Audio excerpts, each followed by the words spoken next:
नमस्कार साथियों। आज हम लोग विलोम शब्द पढ़ेंगे जो कि विभिन्न परीक्षाओं में आए हुए हैं।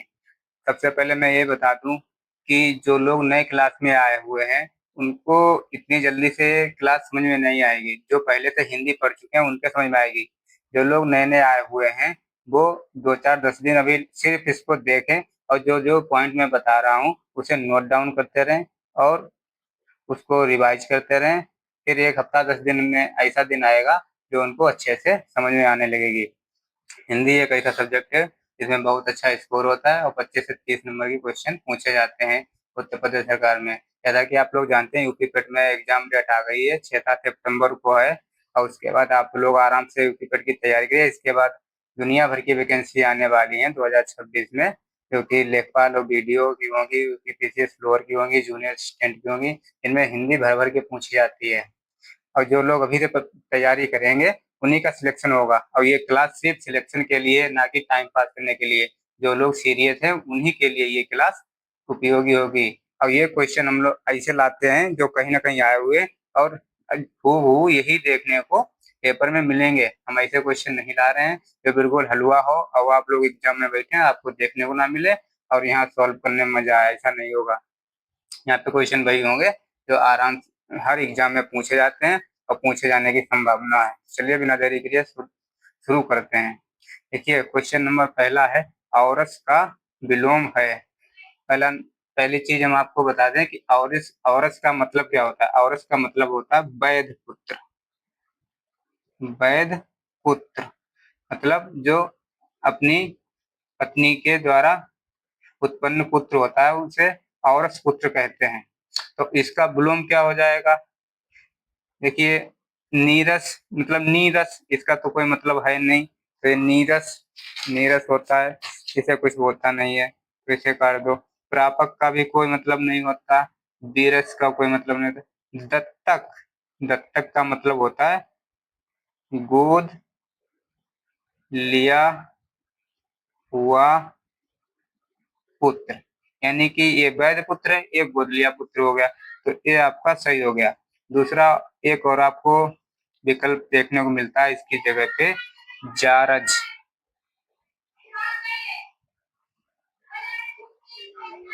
जारज, जारज का मतलब होता है नाजायज पुत्र। तो एक ये भी अपना सही होगा। अगर ये वाला नहीं होगा तो ये वाला सही होगा। यदि इन दोनों में दोनों सही हो तो ये वाला कोई पहले टिक लगाएंगे, ये ज्यादा वैध है।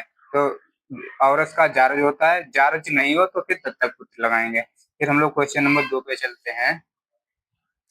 निम्नलिखित में से विलोम शब्द का अशुद्ध रूप है, मतलब अशुद्ध रूप है। देखिए अघी या अनग, बी नंबर है ईसत या अलम, तीसरा है अधिकतम या अत्यल्प, अधा का अधा या ऊपरी। ये 4 विकल्प हैं, इनमें से सही कौन सा है। देखिए अघी, अघी का होता है पापी, अघी का मतलब होता है पापी। और अनग का होता है निष्पाप, निष्पाप। तो ये तो एक दूसरे के अपोजिट हैं, तो ये नहीं होगा। ईसत और अलम, ईसत का मतलब होता है थोड़ा और अलम का होता है पर्याप्त, तो ये भी एक दूसरे के अपोजिट हैं, ये भी नहीं होगा। अधा, अधा का मतलब होता है नीचे और ऊपर, ऊपर का मतलब होता है ऊपर,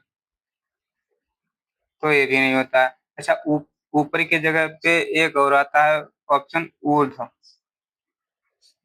ऊर्ध्व इसके ऊपर यहाँ पे आता है एक ऊर्ध्व, तो ये भी ऊपर नहीं होगा तो ऊर्ध्व होगा। तो सही सबसे ज्यादा इसका है अधा, और ऊर्ध्व होगा तो अधा ऊर्ध्व, ऊर्ध्व का सही जोड़ा है। अगर ऊर्ध्व नहीं होगा तो ऊपर होगा, तो ये भी सही हो जाएगा। अच्छा अधिकतम या अत्यल्प, ये गलत होगा। ये क्यों गलत होगा। अधिकतम का होता है न्यूनतम, न्यूनतम। और ये हो गया फिर। और अत्यल्प का है का, देखिए ये अत्यल्प का होता है अधिक का, ये किसका होता है? अत्यधिक। अत्यधिक। अत्यधिक का अत्यल्प होता है और अधिकतम का न्यूनतम होगा। तो ये गलत नहीं, ये सही है, उसने अशुद्ध पूछा था, तो ये हो गया। दूसरा आता है नैसर्गिक का विपरीतार्थ क्या है? नैसर्गिक। नैसर्गिक का मतलब होता है प्राकृत, मतलब जो प्राकृत होता है, प्राकृतिक होता है, जो नेचुरल होता है।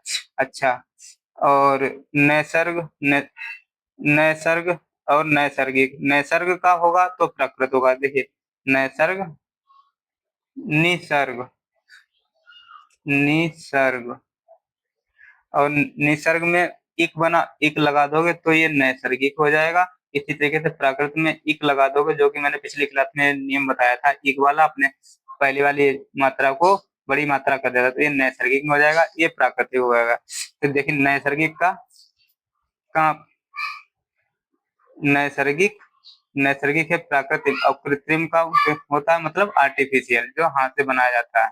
तो ये सही हो जाएगा। प्राकृत तो इसका समानार्थक है, ये होगा नहीं। आविर्भाव का मतलब होता है उत्पत्ति, ये भी नहीं होगा। अनुवर कुछ होता नहीं है।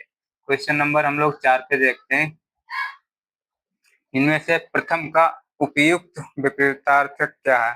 प्रथम, प्रथम। अच्छा, ये प्रधान का होता है मुख्य, प्रधान का मुख्य होता है, ये नहीं होगा। गौण का होता है कम महत्व, ये भी नहीं होगा। प्रत्यक्ष का मतलब होता है सामने, प्रथम का सामने का कोई मतलब नहीं। ये है अंतिम, अंतिम सही होगा, प्रथम और अंतिम, फर्स्ट और लास्ट, ये वाला सही हो गया। अब क्वेश्चन नंबर हम लोग 5 देखते हैं। 5 में देखिए क्या है कि श्री गणेश शब्द का विलोम है। श्री गणेश का मतलब होता है प्रारंभ, और इसका प्रारंभ का क्या होगा, मतलब जहाँ पे खत्म हो, इति श्री। इति श्री ये सबसे सही है। अच्छा, इनको देख लेते हैं। इति, इति का भी होता है समाप्त, और अथ का भी होता, अथ का होता है प्रारंभ। तो इति का अर्थ होता है और श्री गणेश का इति श्री होता है, तो ये नहीं होगा, ये भी नहीं होगा, ये भी नहीं होगा। लेकिन ये वाले जोड़े एक दूसरे से संबंधित हैं। अर्थ का होगा तो इति होगा। ये अभी जूनियर स्टैंड में वाला आया था विलोम शब्द, अर्थ का विलोम शब्द उसने पूछा था, तो बहुत सारे लोगों ने इति श्री लगाया था, जबकि इति होना चाहिए था, वहां पे इति होता। क्वेश्चन नंबर 6 देखते हैं हम लोग। इनमें से विलोम शब्द का सही युग्म है? आपत्ति का विपित, आवर्षण अनावर्षण, गणतंत्र जनतंत्र, आदृत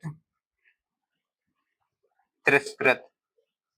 अब देखिए, इसमें सही युग्म बता रहे हैं। आपत्ति विपत्ति, मतलब आपत्ति विपत्ति समस्या दोनों का, समस्याओं का ही बोध हो रहा है। आपत्ति में भी आदमी होता है तो समस्या होती है, विपत्ति में भी होता है तो समस्या होती है, नहीं होगा। ये एक जैसे हैं, समानार्थ के पर्यायवाची एक दूसरे के। आवर्षण और अनावर्षण। आवर्षण का मतलब होता है ना वर्षा होना, ना वर्षा होना। और अनावर्षण, अब आवर्षण का मतलब होता है वर्षा होना।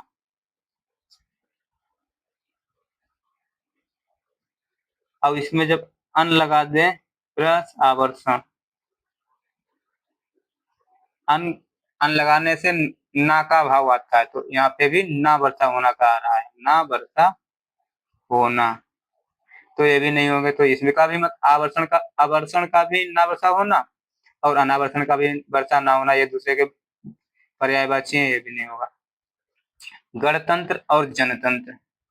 गणतंत्र जो लोग हम लोगों के यहाँ शासन है, गणतंत्र है, जो जनता द्वारा चुने जाते हैं नेता वगैरह, वे गणतंत्र हम लोग कहते हैं। गणतंत्र हो गया, जनतंत्र हो गया और लोकतंत्र हो गया, एक दूसरे के समान अर्थी हैं, पर्यायवाची हैं। आदृत मतलब किसी को आदर दिया हुआ, जैसे आदृत होता है मतलब किसी को आदर दिया हुआ, किसी को आदर हम लोग देते हैं, जो सम्मानित आदमी होता है।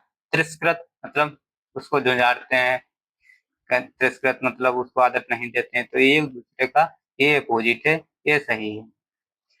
अगला देखते हैं, कौन सा स्थूल का विलोम नहीं है? स्थूल का मतलब तुच्छ, छोटा सा, मतलब बहुत हल्का। तो सूक्ष्म, स्थूल का सूक्ष्म है। तन्वी, तन्वी का मतलब होता है हल्का, पतला, पतला सा तन्वी है। दुर्बल भी का मतलब होता है कमजोर, पतला। शाश्वत, शाश्वत का मतलब होता है सामने, तो सामने और स्थूल का कोई मतलब नहीं बनता है, तो ये गलत हो जाएगा। तो यानी कि कौन सा विलोम नहीं है, यही नहीं है, बाकी है। तो हमारा उत्तर कौन सा, ये होगा। बाकी ये पर्यायवाची, इनको काट दो। ये डी ऑप्शन इनका आएगा। अगला देते हैं, कौन सा एक शब्द उपयोगी का विलोम है। उपयोगी, अच्छा देखते हैं। उपयोगी, समुपयोगी कुछ होता नहीं। सदुपयोगी, मतलब उपयोगी करने लायक, और सदुपयोगी मतलब अच्छा उपयोग करने वाला, एक दूसरे का पर्यायवाची है। निरुपयोगी, निरुपयोगी का भी उपयोग ना करने लायक होता है, और अनुपयोगी का भी ना उपयोग करने लायक होता है। तो इसका सही जोड़ा ए है। अगर अनुपयोगी होगा तो हम लोग ये लगाएंगे, अगर ये वाला नहीं होता तो फिर इसको लगाते। अभी ये नहीं है तो ये लगाते हैं, इसका सही से ये वाला आंसर होगा। तो ये वाला आप लोगों को कैसी क्लास लगी, अच्छी लगी हो तो लाइक सब्सक्राइब शेयर जरूर करना, और कमेंट बॉक्स में बताना कि कैसी क्लास लग रही है। बाकी आप लोगों की पढ़ाई तैयारी किस किस की, कौन सी तैयारी कर रहे हैं आप लोग, यूपी ट्रिपल एससी में कौन सी पोस्ट के लिए, तो उसका भी मुझे बताना कमेंट करके। ओके, नमस्कार साथियों।